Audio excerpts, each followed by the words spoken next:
Hello friends, reveal class में आपका स्वागत है। हमने पिछली क्लास में पढ़ा था समांतर श्रेणी के बारे में। आज हम पढ़ने वाले हैं गुणोत्तर श्रेणी के बारे में। तो चलिए वीडियो को स्टार्ट करते हैं दोस्तों। तो जानते हैं आज हम गुणोत्तर श्रेणी। गुणोत्तर श्रेणी किसे कहते हैं, तो चलिए हम देखते हैं। संख्याओं की ऐसी श्रृंखला जिसमें दो क्रमागत पदों का अनुपात सदैव आपस में बराबर होता है, उसे हम गुणोत्तर श्रेणी कहते हैं। मतलब कि यहाँ पर कहा गया है कि संख्याओं की ऐसी श्रृंखला जिसमें दो क्रमागत पदों का अनुपात सदैव, अनुपात मतलब की बात करें, अगर हम दो क्रमागत पदों का आपस में भाग दे दें तो उसी को हम क्या कहते हैं, अनुपात, यानी भाग देने को हम अनुपात कहते हैं। तो अनुपात सदैव आपस में बराबर होता है तो उसे हम गुणोत्तर श्रेणी कहते हैं। जैसे कि अगर हम बात कर लें कि हमारी कोई श्रेणी दी है a comma a r square comma a r cube comma, इसी तरह हम आगे बढ़ते जाएंगे दोस्तों। तो अब देखिए दोस्तों, इसमें क्या है कि संख्याओं की ऐसी श्रृंखला जिसमें दो क्रमागत पदों, तो हम क्रमागत पदों का अनुपात करेंगे। तो यहाँ पर हम क्रमागत पदों का अनुपात करते हैं, तो इन दोनों का हम अनुपात करते हैं, यानी ए बटा ए आर कर दें। फिर इसको हम सॉल्व करते हैं तो ये हो जाएगा 1/r। तो जब भी हमने क्रमागत पदों का अनुपात किया तो 1/r। अब देखिए आगे आने वाले क्रमागत पदों का हम फिर अनुपात करते हैं, तो ए आर स्क्वायर अपान ए आर क्यूब। अब देखिए ए से ए हमारा कैंसिल हो जाएगा, आर स्क्वायर से एक आर यहाँ पर कम हो जाएगा, तो हमारा जो बचेगा ए 1/r। अब देखिए दोस्तों, क्रमागत पदों का अनुपात इसमें भी 1/r आया, और आगे जो क्रमागत पद हैं उनका भी अनुपात 1/r है। तो ये दोनों आपस में क्या है, बराबर हैं। तो यही हमारा यहाँ पर होगा गुणोत्तर श्रेणी के। तो यही हमारी गुणोत्तर श्रेणी होगी कि यदि क्रमागत पदों का अनुपात सदैव आपस में बराबर हो तो वो क्या हो जाएगी, वो गुणोत्तर श्रेणी हो जाएगी। आगे बात करते हैं। अर्थात कहता है कि गुणोत्तर श्रेणी का हर अगला पद पिछले पद में एक निश्चित संख्या में गुणा करने पर प्राप्त होता है। अब देखिए यहाँ पर ए था, फिर अगले पद में यहाँ निश्चित पद आर से गुणा किया गया, फिर अगले पद पर यहाँ पर फिर आर से गुणा, फिर अगले पद पर आर से गुणा। तो इसी तरह यहाँ पर अगले पद यानी एक निश्चित संख्या से गुणा करके क्या हो जाता है, इसमें अगला पद प्राप्त किया जा सकता है। इसी को हम गुणोत्तर श्रेणी कहते हैं। तो चलिए देख लेते हैं कि एग्जाम्पल देख लेते हैं कि कौन कौन सी गुणोत्तर श्रेणी हो जाएगी। जैसे हमारी, जैसे अब देखिए हमने एग्जाम्पल दिया था a comma r comma a r square comma a r cube comma dash dash. तो ये हमारा देखिए गुणोत्तर श्रेणी होगी। अगर हम संख्याओं की बात करें, जैसे हम यहाँ पर 5 ले लेते हैं, तो 5 कामा 10। तो अब यहाँ पर देखिए हमने किस निश्चित संख्या से गुणा किया दोस्तों, तो हमने यहाँ निश्चित संख्या 2 से गुणा कर दिया, तो 5 के बाद पद आया 10। अब 10 के बाद फिर हम निश्चित संख्या यानी 2 से फिर इसमें हम गुणा कर देंगे, तो हमारा अगला पद आ जाएगा 20 आ गया। फिर इसमें हम निश्चित संख्या यानी 2 से गुणा करा दें तो अगला पद 40 आ जाएगा। इसी तरह ये हमारी श्रेणी आगे बढ़ती जाएगी दोस्तों। तो ये देखिए इसमें कहता है कि एक निश्चित संख्या में गुणा करने पर प्राप्त होता है क्या, अगला पद, यानी पिछले पद में अगला। देखिए अर्थात गुणोत्तर श्रेणी का हर अगला पद पिछले पद में एक निश्चित संख्या में गुणा करने पर प्राप्त होता है। तो देखिए हमारी श्रेणी प्राप्त हुई। इसी तरह देख लेते हैं एक और श्रेणी, हम इसी तरह देख लेते हैं। जैसे मान लीजिए हमारी श्रेणी हो गई 4 हो गई। अब हमें गुणोत्तर श्रेणी बनाना है, तो 4 में एक निश्चित संख्या, मान लीजिए हम 3 का गुणा करा दें तो 12 हो गया। फिर हम 12 में फिर 3 का गुणा करा दें तो हमारा 36 हो जाएगा, और 36 में फिर हम 3 के गुणा करा दें तो हमारे पास आ जाएगा 108। फिर इसी तरह हम आगे बढ़ते जाएंगे तो हमारी कैसी श्रेणी हो जाएगी, गुणोत्तर श्रेणी हो जाएगी। तो हमने देखा गुणोत्तर श्रेणी के बारे में। अब चलते हैं नोट्स के बारे में। नोट्स हमारा क्या कहता है, नोट्स हमारा कहता है कि यदि गुणोत्तर श्रेणी के लगातार आने वाले 3 पदों को ले लिया जाए तो मध्य पद का वर्ग पहले व तीसरे पद के गुणनफल के बराबर होता है। कहता है कि यदि गुणोत्तर श्रेणी के लगातार आने वाले 3 पदों, अब देखिए यहाँ पर हमने 3 पद ले लिए हैं, माना ए बी और सी, किसी गुणोत्तर श्रेणी के लगातार 3 आने वाले पद हैं। तो कहता है 3 पदों को ले लिया जाए तो मध्य पद, यहाँ पर मध्य पद हमारा बी हो जाएगा का वर्ग। तो हमने यहाँ पर वर्ग किया है, ये देखिए बी स्क्वायर का वर्ग पहले और तीसरे पद के, यानी पहले और तीसरे पद के गुणनफल यानी ए सी के बराबर होगा। तो ये हमारा इक्वेशन बन जाएगा बी स्क्वायर बराबर ए सी। तो इस नोट्स को आपको ध्यान में रखना है। अब चलते हैं अगली बात करते हैं। तो गुणोत्तर श्रेणी का अगर हमें nवां पद निकालना हो, जिस प्रकार हमने समांतर श्रेणी में nवां पद निकालना था, तो यदि आपको गुणोत्तर श्रेणी का nवां पद निकालना हो तो आप किस फार्मूले का प्रयोग करेंगे? तो देखिए हमने इसमें फार्मूला बताया है Tn बराबर a इंटू आर के पावर n-1। Tn बराबर a इंटू आर के पावर n-1। अब देखिए दोस्तों, हाँ यहाँ पर हमने समांतर श्रेणी बताया था। a को हम क्या कहेंगे दोस्तों? a को हम कहते हैं श्रेणी का प्रथम पद। और दोस्तों यहाँ पर r जो हमारा हो जाएगा, ये इसे हम क्या कहेंगे? सर्वांतर। अब देखिए समांतर श्रेणी में हम सर्वांतर जब ज्ञात करते थे तो हम पिछला पद माइनस प्रथम पद करते थे। अब इसमें अगर हम सर्वांतर निकालेंगे तो इसमें सर्वांतर निकालने के लिए दोस्तों हमें क्या करना पड़ेगा? यहाँ पर देखिए सर्वांतर बराबर हमारा हो जाएगा, सर्वांतर बराबर हो जाएगा कोई पद बटा पिछला पद। पिछला पद उससे हमारा क्या निकल आएगा दोस्तों? समांतर निकल आएगा। अगर कोई पद की जगह बात करें तो यानी इसको हम बात कर सकते हैं कि द्वितीय पद बटा पहला पद। वही यानी यहाँ पर हम अगर जैसे यहाँ पर दी है श्रेणी 16, 32, 64, तो हम इसको T1, T2, T3 मान लें। जब हम T1, T2, T3 मान लेंगे तो हम इसको कैसे करेंगे? T2 अपान T1, यानी यहाँ पर क्या करेंगे? द्वितीय पद अपान प्रथम पद। इस तरह हम यहाँ पर सर्वांतर निकालेंगे। तो चलिए इस फार्मूले से संबंधित हम एक उदाहरण देख लेते हैं। उदाहरण हमारा दिया है श्रेणी 16, 32, 64, 128 डैश डैश डैश का 25वां पद। 25वां पद का मतलब nवां पद। तो आपको यहाँ पर 25वां पद यानी Tn की अगर बात करें तो T25 का मान यहाँ पर बताना है। तो आपको फार्मूला हमने ऊपर बता चुके हैं कि जब गुणोत्तर श्रेणी के nवां पद बताना हो तो Tn बराबर क्या हो जाता है? a इंटू आर के पावर n-1। अब देखिए दोस्तों, a हमारा पता है 16, a हमें पता है, r हमें ज्ञात करना है यानी सर्वांतर। r कैसे ज्ञात करेंगे? T2 अपान T1। तो देखिए यहाँ पर T3 हमारा क्या, T2 क्या है? 32 और T1 हमारा 16, 16 दूना 32। तो हमारा यहाँ पर दोस्तों r आ गया। तो अब देखिए हमें a का मान पता चल गया, r का मान, और n का मान हमें पता है। तो a की जगह में हम क्या रखेंगे? यहाँ पर 16 इंटू यानी गुणा, r की जगह में हम रखेंगे 2 और n की जगह में यहाँ पर देखिए 25वां यानी 25 दिया है -1। फिर यहाँ पर हम इसे सॉल्व करेंगे तो हमारा क्या हो जाएगा दोस्तों? 16 गुणा 2 के पावर 25 में 1 घटा देंगे, 2 के पावर हमारा 24 हो जाएगा। अब देखिए हम 16 को दोस्तों क्या लिख सकते हैं? 16 को हम लिख सकते हैं 4 इंटू 4 गुणा 2 के पावर 24।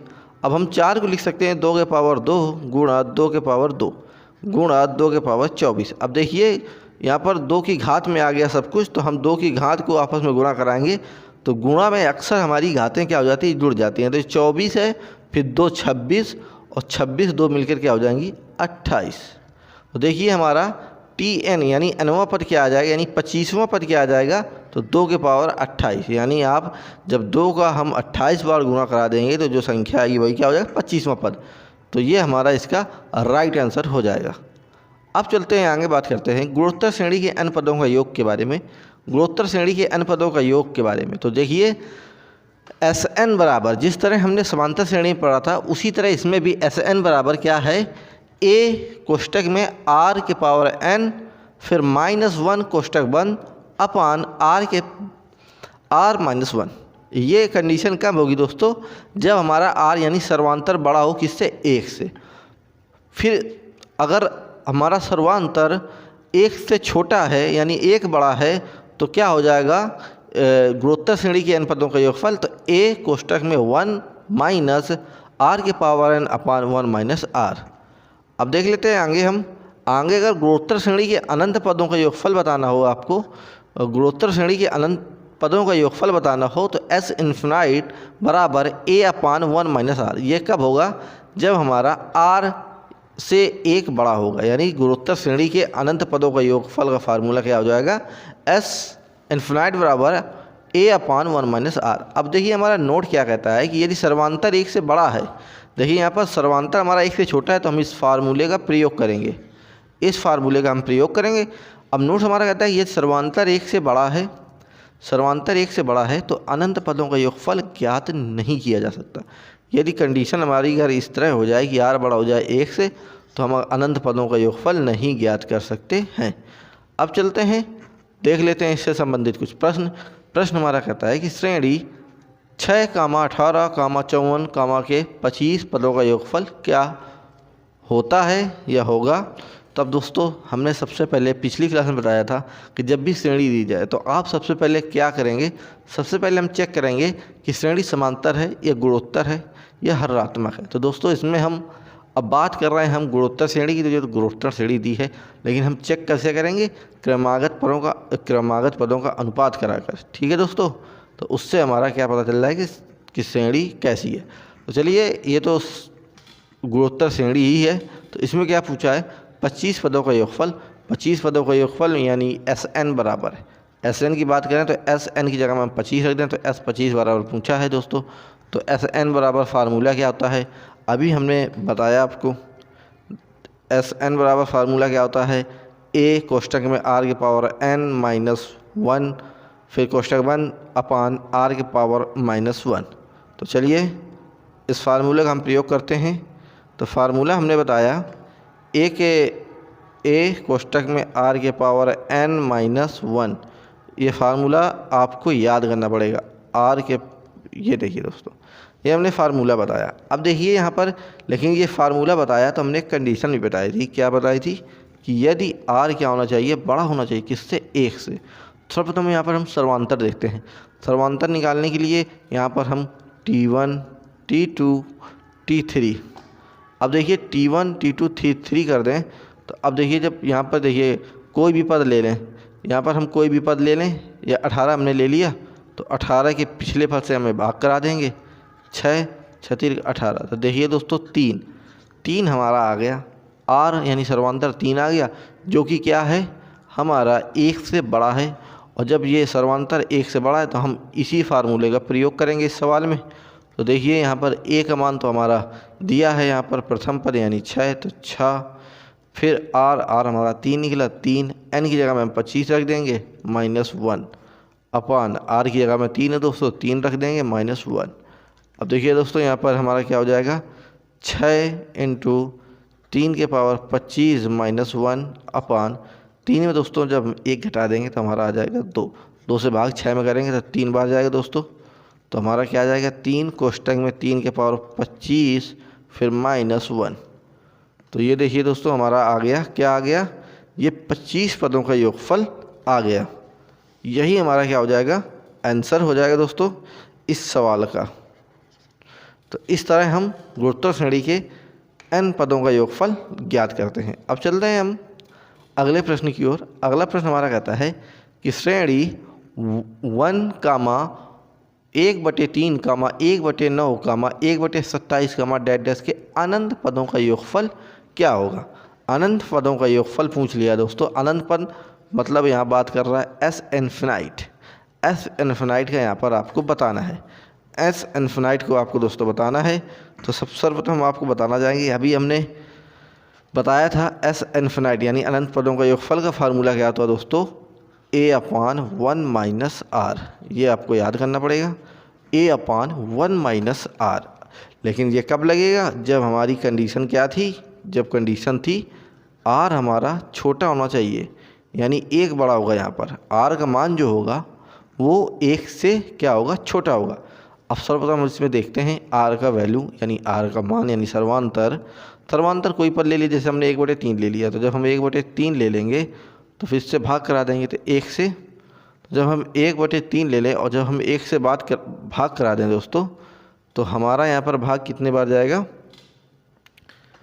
तो यहाँ पर दोस्तों हमारा आ जाएगा 1/3 आ जाएगा दोस्तों। अब देखिए ये हमारा क्या है, 1 से छोटा है, क्योंकि जब हम 1/3 यानी 3 में जब 1 का भाग देंगे तो हम 1 से छोटी संख्या आएगी।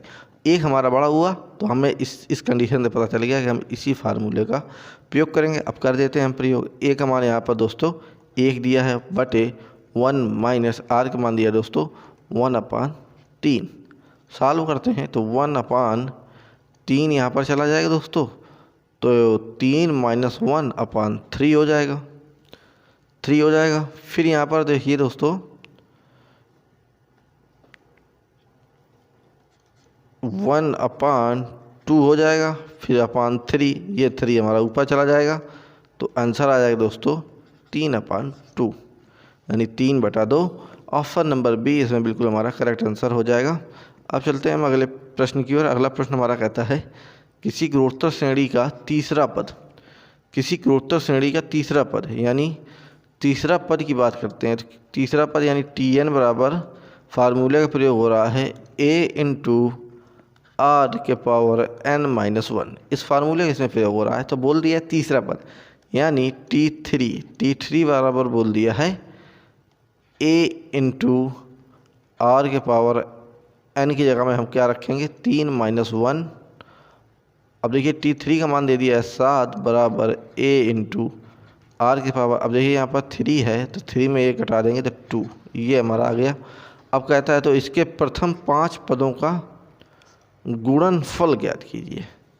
तो यहाँ पर तीसरा पद हमें बता दिया है, तो इसके प्रथम 7 पदों का आपको गुणनफल बताना है दोस्तों। तो हमारा देखिए यहाँ पर फार्मूला क्या हो गया AR² बराबर 7, ये हमारा निकल के आया। अब हमें 7 पदों का गुणनफल बताना है दोस्तों। तो देखिए दोस्तों हमने यहाँ पर AR²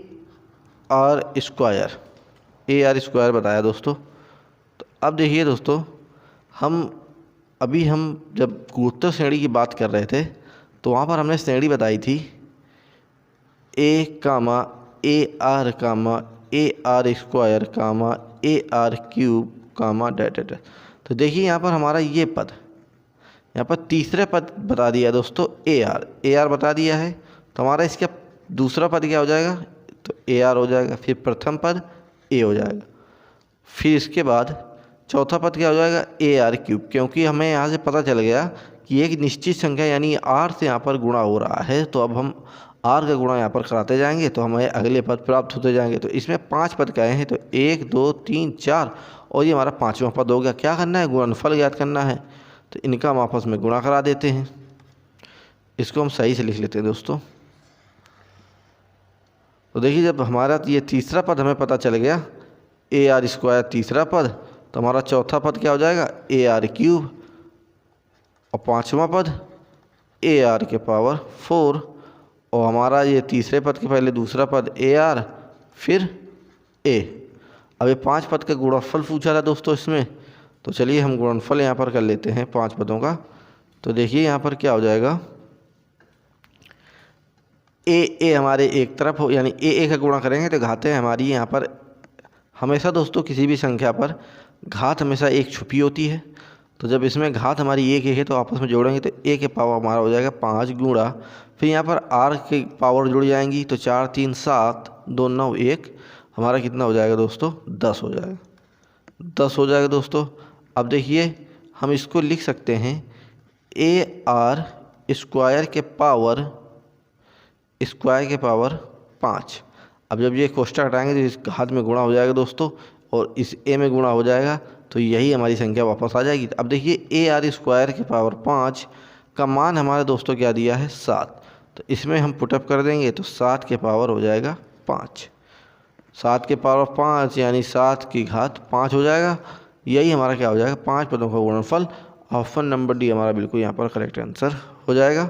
चलते हैं अब अगले प्रश्न की ओर। अगला प्रश्न हमारा कहता है किसी गुणोत्तर श्रेणी का तीसरा पद 24 है एवं छठवां पद 192 है, तो श्रेणी का 10वां पद क्या होगा। तो किसी गुणोत्तर श्रेणी का तीसरा पद यानी Tn बराबर A/r⁻n-1, तीसरा पद यानी T3 बराबर A/r, n की जगह में 3 - 1, T3 का मान दे दिया है दोस्तों 24 बराबर A/r² यानी AR² बराबर दे दिया है 24। फिर बात करता है छठवां पद 192 दिया है दोस्तों, तो यहाँ पर देखिए Tn बराबर A/r(n-1), तो यानी Tn यानी छठवां बता रहा है तो T6 बराबर A/r, n की जगह में हम 6 रखेंगे 1, तो T6 का मान दे दिया दोस्तों 192 बराबर A/r आर के पावर 5। तो यानी ए आर के पावर 5 का मान दे दिया है 192 और ए आर स्क्वायर का मान दे दिया है 24। तो आपको श्रेणी का 10वां पद आपको बताना है। चलिए दोस्तों जल्दी से कमेंट करके बताइए इसका आंसर क्या होगा। तो देखिए दोस्तों यहाँ पर हमें इसको हम समीकरण नंबर 1 मान लेते हैं, फिर इसको हम समीकरण नंबर 2 मानते हैं। तो अब इसमें 10वां पद पूछा है, यानी अगर बात करें यहाँ पर 10वां पद यानी Tn बराबर होता है हमारा a का पावर r माइनस 1। Tn बराबर यानी T10 बराबर पूछा है दोस्तों, यानी a इंटू आर, एन की जगह में हम 10 रख दें -1, तो a इंटू आर के पावर 9। तो इसका मान पूछा है दोस्तों a इंटू आर के पावर 9 का मान। तो देखिए हमें श्रेणी का तो अभी प्रथम पद नहीं पता है और ना ही सर्वांतर पड़ा है, नहीं सर्वांतर पता है, तो हम अभी पद नहीं निकाल सकते। तो सबसे पहले हमें प्रथम पद और सर्वांतर जानना होगा। तो हमने यहाँ पर देखिए समीकरण इसे 1 माना, इसे हम समीकरण 2 मानेंगे। अब हम क्या करेंगे दोस्तों, यहाँ पर समीकरण 2 में समीकरण 1 से भाग दे देंगे, भाग करा देंगे। ठीक है दोस्तों, तो चलिए हम यहाँ पर भाग कराते हैं। तो यहाँ पर ए आर के पावर 5 अपान ए आर के पावर स्क्वायर बराबर 192 अपान 24। तो यहाँ से हमारा ए कैंसिल हो जाएगा दोस्तों, और आर से यहाँ पर 2 आर कैंसिल हो जाएंगे। अब यहाँ पर देखिए कितने बार जाएगा दोस्तों, 192 है, ये हमारा 8 बार गया। तो यहाँ पर देखिए जब 2 आर ऊपर कैंसिल हो जाएंगे तो 1 आर यानी 3 आर बचेंगे। तो आर क्यूब बराबर 8 दोस्तों, जब आर क्यूब बराबर 8 हो जाएगा तो आर क्यूब बराबर यहाँ पर हम 2 क्यूब कर देंगे। अब देखिए दोस्तों जब इनकी दोनों की घातें बराबर है तो हम आधार से तुलना करा देंगे, तो आर बराबर आ जाएगा हमारा 2। आर बराबर हमारा क्या आ गया, यानी सर्वांतर बराबर 2 आ गया दोस्तों। और जब सर्वांतर बराबर 2 आ गया तो अब आपको क्या करना है, 24 यानी समीकरण 1 में हम आर का मान रख देते हैं। तो जब हम समीकरण ए में आर का मान रख दें तो 24 बराबर ए इंटू आर का मान 2 है, तो आर स्क्वायर यानी 2 बार गुणा 2 इंटू 2। अब ये 4 हो जाएगा, 4 4 26, तो ए बराबर हमारा 6 आ गया। तो ए का मान पता चल गया 6, आर का मान पता चल गया दोस्तों 2। तो ए का मान 6, आर का मान 2। अब इसमें रख देते हैं, यहाँ पर पूछा था 10वां पद, तो यहाँ पर 10वें पद में रख देते हैं। ए का मान कितना बताया दोस्तों, ए का मान हमने बताया 6 गुणा आर यानी 2 के पावर 9। तो 6 गुणा 2 के पावर 9। अब देखिए इसको कैसे करेंगे, इसे हम 6 को 2 गुणा 3 कर सकते हैं और फिर 2 के पावर 9। अब देखिए यहाँ पर 2 हमारा और ये दोनों, ये दोनों को आपस में गुणा कराएंगे तो ये हो जाएगा हमारा 3 गुणा 2 के पावर 10। 3 गुणा 2 के पावर 10। यहाँ पर ऑप्शन नंबर सी हमारा बिल्कुल करेक्ट आंसर हो जाएगा दोस्तों। तो हमने देखा इस सवाल को। अब चलते हैं हम। तो दोस्तों ये हमने आज हमने पढ़ा गुणोत्तर श्रेणी के बारे में। तो दोस्तों वीडियो अच्छी लगी हो तो वीडियो को लाइक शेयर एंड सब्सक्राइब करना ना भूलें। फिर मिलते हैं हम अगली क्लास पर।